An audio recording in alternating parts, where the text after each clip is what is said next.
Thanks for joining me. Your initial reactions when you saw the video of Sammy Gyamfi giving the dollars to Agrada, what was your initial reaction? Well, my initial reaction was very simple. I was taken aback. Taken aback not because a crime has been committed, but taken aback because a perception has been created which does not augur well for any government or any individual who has communicated to us that he is committed to the fight against corruption. Now, anytime we talk of corruption, we are looking at largely perception, and that's the reason why we can go further to even discuss the CPI, that is the Corruption Perception Index. We hardly talk about corruption index. We look at the perception index because perception is key. Whether or not you've created ambiguity and doubt in the minds of others is very, very key.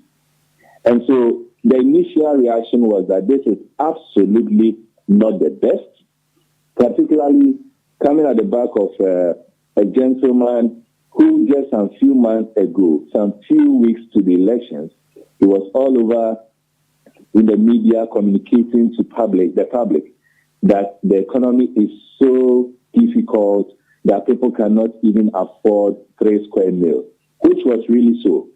And then right after the election, moving on just a few days after 120 days being in power, the next item is having to go to even launch what we call the Code of Conduct for Appointees. You end up creating such a perception of you dishing out money. And when we talk of money, we are not talking of any currency but hard currency, dollars, just to someone. It raises a whole lot of questions, and those questions come about as a result of the perception created. It raises some of the questions as to whether or not the money belongs to him. How much is he being paid? He's a taxpayer, someone who is being paid with the taxes of you and I. He's an appointee that has been put to head a department or an office, an organization. His position warrants that you and I pay him from our taxes. How much is he being paid? Is it possible that the money that was seen, the dollars that was seen, his salary is such that he can get such an amount from it? If not, the question is, what is his other sources of income? If we are not able to identify, or even if he's able to tell us that he has other sources of income, the next question that comes into mind is those sources of income, are they legitimate or not? Remember, he's a public officer. He's not supposed to have other sources of income that can generate conflicts of interest. And so we want to find out those sources of income. How legitimate are they?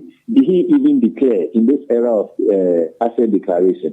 Has he declared his assets? If he has, did he declare that source of income to the public for us to know that he has other sources of income? These are questions that comes into the mind, and they came as a result of the perception that has been created. So my initial impression or my initial view when I saw it was that this is absolutely not the best perception to be created in light of us fighting corruption.